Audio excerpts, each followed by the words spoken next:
Hello dear aspirants, आप सबका स्वागत है इंडियन पॉलिटी में। तो आज हम इंडियन पॉलिटी का टॉपिक करेंगे part 1, the union and it's territory. ठीक है। तो जैसे कि हमने पढ़ा था कि हमारे कॉन्स्टिट्यूशन में 22 भाग हैं। ठीक है। तो हम 22 भाग हैं, तो हम भाग 1 करेंगे, the union and it's territories. आपको पता है ना, कॉन्स्टिट्यूशन में 22 भाग हैं, 395 अनुच्छेद हैं और 12 अनुसूचियां हैं। ठीक है। तो हम सबसे पहले हम करेंगे भाग 1, the union and it's territories. ठीक है। अब इसमें जो है भाग वन में जो है the union and it's territories, भाग 1 जो है, इसमें 4 अनुच्छेद आते हैं। ठीक है। तो देखते हैं, अनुच्छेद को इंग्लिश में आर्टिकल बोलते हैं। तो देखते हैं फर्स्ट आर्टिकल क्या बोलता है। तो फर्स्ट आर्टिकल में कहा गया है कि भारत संघ और उसके राज्य क्षेत्र के बारे में कहा गया है। तो फर्स्ट आर्टिकल में भारत संघ और उसके राज्य क्षेत्र के बारे में कहा गया है। और इस आर्टिकल 1 का सब क्लॉज 1 जो है, इसमें कहा गया कि भारत अर्थात इंडिया राज्यों का संघ होगा। ठीक है। तो बेटा ये PYQ आया भी है एग्जाम में कि भारत अर्थात इंडिया जो है वो राज्यों का संघ होगा। ये किस आर्टिकल में कहा गया है? तो आर्टिकल 1 में कहा गया है, अंडर द पार्ट 1। ठीक है। अब भारत का नाम या मतलब भारत की इस सब क्लॉज 1 में ना, ये जो आर्टिकल 1 है इसमें ना भारत का नाम, भारत की राज्य पद्धति अर्थात प्रशासनिक पद्धति के बारे में पता चलता है। ठीक है ना। अब आर्टिकल इसमें बोला गया कि इंडिया जो है वो यूनियन ऑफ स्टेट्स है, नॉट फेडरेशन। अब भारत जो है वो राज्यों का संघ है, नॉट फेडरेशन। अब ये यूनियन और फेडरेशन क्या है? सबसे पहले हम ये जानते हैं कि यूनियन क्या है और फेडरेशन क्या है। तो मैंने आपको बताया कि इंडिया जो है वो यूनियन ऑफ स्टेट्स है, इंडिया जो है वो फेडरेशन नहीं है। तो यूनियन क्या होता है? यूनियन होता है कि जैसे किसी भी राज्य को हमने अपनी इच्छा से शामिल करना। ठीक है। तो जो शामिल राज्य होगा ना, जिसको हम अपनी इच्छा से शामिल करते हैं, उसको हम चाहकर भी फिर छोड़ नहीं सकते हैं। ठीक है ना। क्योंकि इसमें जो है वो जो सेंटर होता है वो पावरफुल होता है और जो राज्य जो होता है वो वीक होता है। ठीक है ना। इसमें सारी पावर सेंटर के पास है, केंद्र के पास है। ठीक है।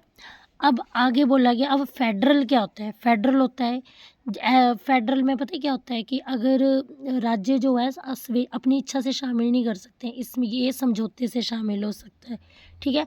और अगर समझौता टूट गया तो राज्य अलग भी हो सकता है। ठीक है। तो इसमें जो राज्य जो है वो शक्तिशाली है और केंद्र जो है यानी कि सेंटर जो है वो कमज़ोर है। ठीक है ना। तो इसमें जो है वो मतलब कि सेंटर के पास पावर है, यहाँ पे जो है फेडरेशन में स्टेट के पास पावर होती है। ठीक है।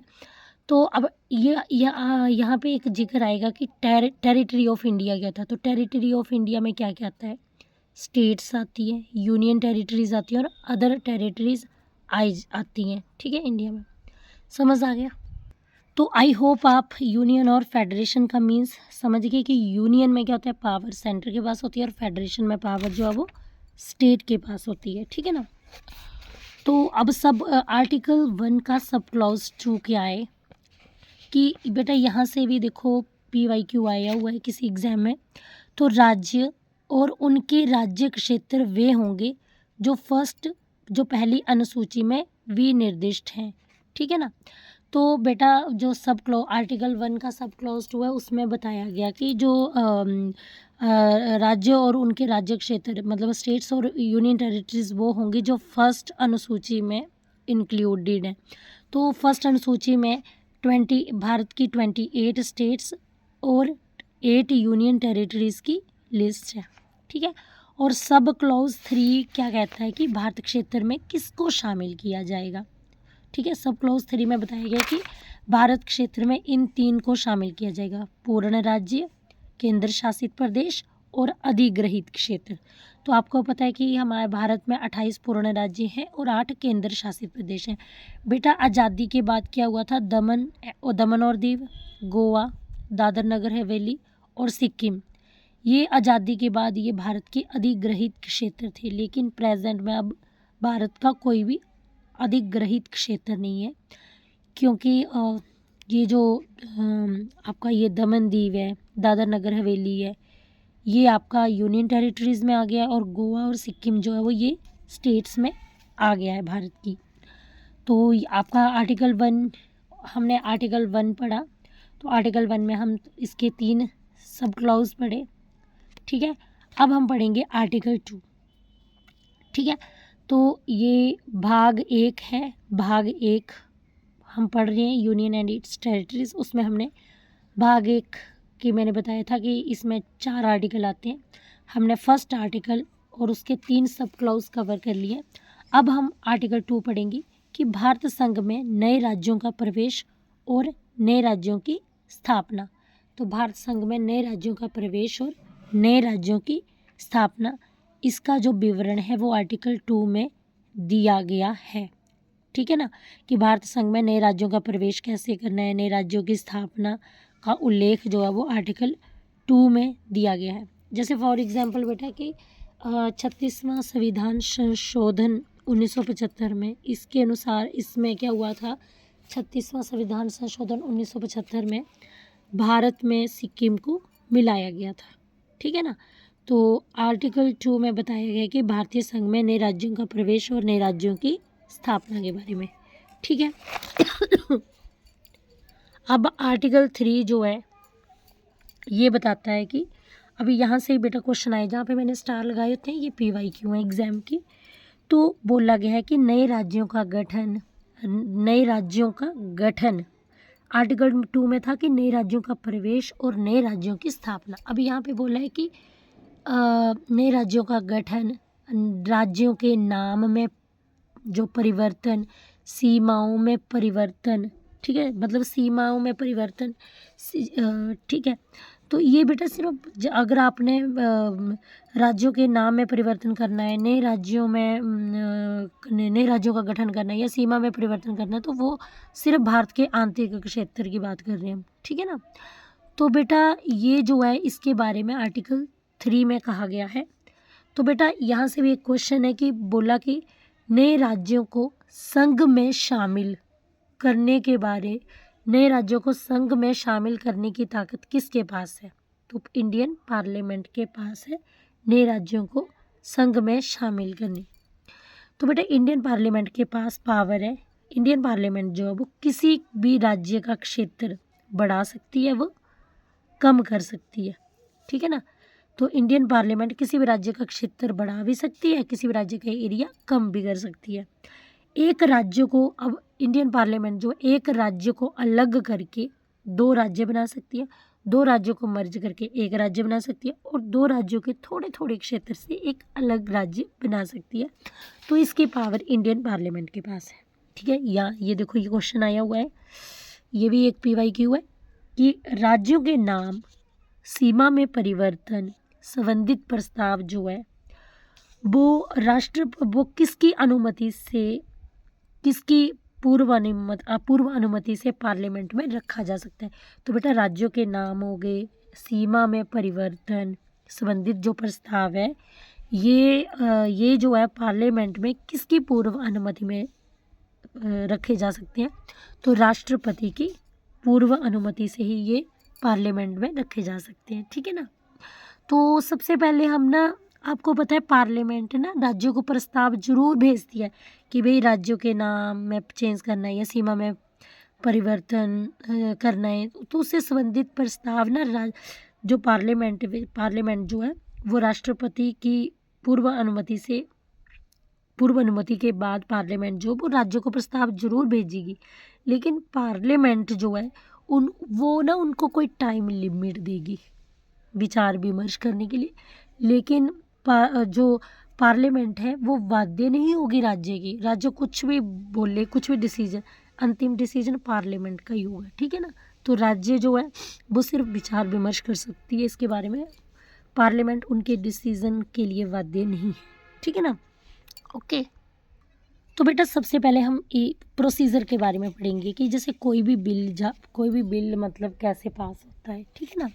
तो सबसे पहले बिल जो है वो पार्लियामेंट के किसी भी हाउस में जाएगा, लोकसभा में जाएगा या राज्यसभा में जाएगा, तो वो पार्लियामेंट में कोई भी बिल आएगा वो पार्लियामेंट में जाने से पहले जो है वो मतलब कि राष्ट्रपति की पूर्व अनुमति से या राष्ट्रपति की रिकमेंडेशन के बाद ही वो पार्लियामेंट में जाता है। ठीक है, मान लो कि किसी भी स्टेट और यूनियन टेरिटरी का ना नाम चेंज करना है, तो सबसे पहले जो है मतलब ना अब स्टेट लेजिस्लेचर के बाद मतलब राज्य के पास जाएगा, लेकिन जो यूनियन टेरिटरी है वो ओनली जो है यूनियन टेरिटरी जो है ओनली पार्लियामेंट को ही रेफर करती है। ठीक है ना, स्टेट लेजिस्लेचर को प्रेसिडेंट जो है वो टाइम लिमिट देगा। ठीक है, कि वो अपने व्यू एक्सप्रेस करे इस टाइम लिमिट के अंदर। ठीक है ना, फिर जो है लेकिन पार्लियामेंट जो है वो मतलब वो अगर कोई डिसीजन देगी ना स्टेट, तो पार्लियामेंट उसके लिए बाध्य नहीं है। ठीक है ना, तो यूनियन टेरिटरी जो है वो सिर्फ पार्लियामेंट को ही प्रेफरेंस देगी। ठीक है, फिर वो बिल जो है पार्लियामेंट में सिंपल मेजॉरिटी द्वारा पास हो जाता है। ओके, अब हम जानेंगे कि क्या कोई भारतीय क्षेत्र जो है वो किसी अन्य देश को दिया जा सकता है, कि जो भारत का क्षेत्र किसी अन्य देश को दिया जा सकता है, तो क्या इसका प्रावधान है? तो उत्तर है कि इसका कोई भी प्रावधान नहीं है हमारे संविधान में। तो इसी को चलते एक बेरूवाड़ी मामला आया था 1952 में। ठीक है, बेरूवाड़ी क्या है? बेरूवाड़ी जो है वो भारत में एक वेस्ट बंगाल, भारत का राज्य है वेस्ट बंगाल, उसी का क्षेत्र है।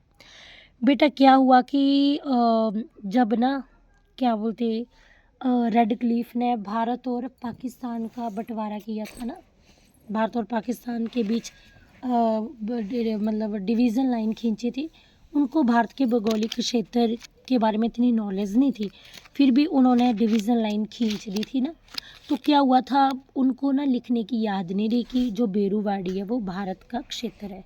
तो क्या किया कि पाकिस्तान ने ये दावा किया कि बेरूवाड़ी क्षेत्र हमारा है, क्योंकि बेरूवाड़ी में ना मुस्लिम आबादी जो थी वो ज़्यादा थी। ठीक है ना, तो पाकिस्तान ने बोला कि बेरूवाड़ी हमारा है। अब विवाद हुआ। अब बेटा उस टाइम भारत में पंडित जवाहरलाल नेहरू जो थे वो प्राइम मिनिस्टर थे, और पाकिस्तान में फिरोज शाह नून प्राइम मिनिस्टर थे। नेहरू जी शांति चाहते थे, तो उन्होंने क्या किया, 1958 में फिरोज शाह नून के साथ एक समझौता किया और बेरूवाड़ी को पाकिस्तान को दे दिया। ठीक है, अब वेस्ट बंगाल ने इसका बहुत ही विरोध किया। ठीक है, फिर क्या हुआ, उसके बाद क्या हुआ, बहुत ही विरोध हुआ। फिर डॉक्टर राजेंद्र प्रसाद ने सुप्रीम कोर्ट से सलाह मांगी कि क्या किया जाए। तभी तो बेटा हमने पढ़ा है ना, जो आर्टिकल हमारा 143 है ना, तो उसमें मतलब कि जो राष्ट्रपति है ना वो सुप्रीम कोर्ट से परामर्श मांग सकता है। राष्ट्रपति जो है वो सुप्रीम कोर्ट से परामर्श मांग सकता है। ठीक है, ओके। अब सुप्रीम कोर्ट यहाँ पे देखो, तो बोलते आर्टिकल 368 के तहत सुप्रीम कोर्ट जो है वो आर्टिकल 368 के तहत संविधान में संशोधन करके आर्टिकल 368 के तहत सुप्रीम कोर्ट बोलता है कि आर्टिकल 368 के तहत संविधान संशोधन कर दो। वो आर्टिकल 3 में ये लिख दो कि हम किसी भी भारतीय क्षेत्र को अन्य देश भारत के हम किसी भी भारतीय क्षेत्र को अन्य देश को दे सकते हैं। ठीक है ना, लेकिन ऐसा नहीं हुआ। ठीक है, जब मतलब कि बेरूवाड़ी को पाकिस्तान को सौंपा गया था तो उस टाइम ऐसा कुछ नहीं हुआ। फिर क्या हुआ कि अब ये प्रावधान है कि आर्टिकल 368 संविधान संशोधन करके बेरूवाड़ी को भारतीय संघ से हटा दें। तो इसके लिए जो बेरूवाड़ी को भारतीय संघ से सुप्रीम कोर्ट ने बोला कि बेरूवाड़ी को भारतीय संघ से हटा दें। तो इसके लिए क्या किया गया, अनुच्छेद 1 अनुच्छेद 2 में परिवर्तन किया गया। अनुच्छेद 1 और 2 में परिवर्तन किया गया। ठीक है ना, और 9वें संविधान संशोधन 1960 द्वारा बेरूवाड़ी क्षेत्र को पाकिस्तान को सौंप दिया गया। तो बेरूवाड़ी को पाकिस्तान में सौंपा गया 9वें संविधान संशोधन 1960 द्वारा। ठीक है, ओके। तो अनुच्छेद 1 और अनुच्छेद 1 अनुच्छेद 1 आर्टिकल 1 और अनुसूची 1, सॉरी बेटा, तो मैंने क्या बोला कि आर्टिकल 368 संविधान संशोधन, सुप्रीम कोर्ट ने बोला कि आर्टिकल 368 के तहत संविधान में संशोधन कीजिए और बेरुवाड़ी को भारत संघ से हटा दें।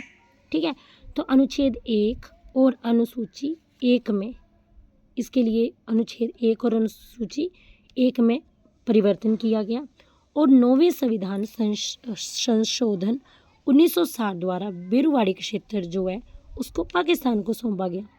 ठीक है, तो अब आर्टिकल 4 क्या कहता है, तो बेटा यहाँ से भी देखो PYQ आया हुआ है, यहाँ से क्वेश्चन बनते हैं। तो आर्टिकल 2 एंड आर्टिकल 3 के प्रावधानों को अगर आपने बदलना है, आर्टिकल 2 और आर्टिकल 3 के प्रावधानों को अगर आपने बदलना है तो ये जो है संसद साधारण बहुमत के द्वारा ही आर्टिकल 2 और आर्टिकल 3 के प्रावधानों को बदल सकता है। इसके लिए जो है वो आर्टिकल 368 यानी कि भाग 20 के तहत संविधान संशोधन की कोई भी ज़रूरत नहीं है। ठीक है, बोल रहा है कि आर्टिकल 4 में बोल रहा है कि अगर ना आपने आर्टिकल 2 या आर्टिकल 3 में जो भी प्रावधान दिए गए हैं उनको बदलना है तो संसद उसको मतलब कि बदल सकती है साधारण बहुमत के द्वारा। इसके लिए जो है आर्टिकल 368 भाग भी ये के तहत जो है वो संविधान संशोधन की कोई भी ज़रूरत नहीं है। ठीक है, तो बेटा इसी के साथ हमारा part 1 the union and it's territories complete होता है। अगर आपको मेरी वीडियो पसंद आई हो तो please like, comment, share and do subscribe my channel for exclusive content. और बेटा प्लीज़ प्लीज़ प्लीज़ शेयर करना ना भूलिएगा। ठीक है, तो आपने देख लिया कि आपके जो है एग्ज़ाम ओरिएंटेड PYQ जो हैं वो इस वीडियो से कवर्ड हो रहे हैं, तो आप बिना किसी डाउट के आप जो है वो मेरे साथ अपनी इंडियन पॉलिटी को स्ट्रॉन्ग बना सकते हैं। Bye bye, have a nice day, जय श्री राम।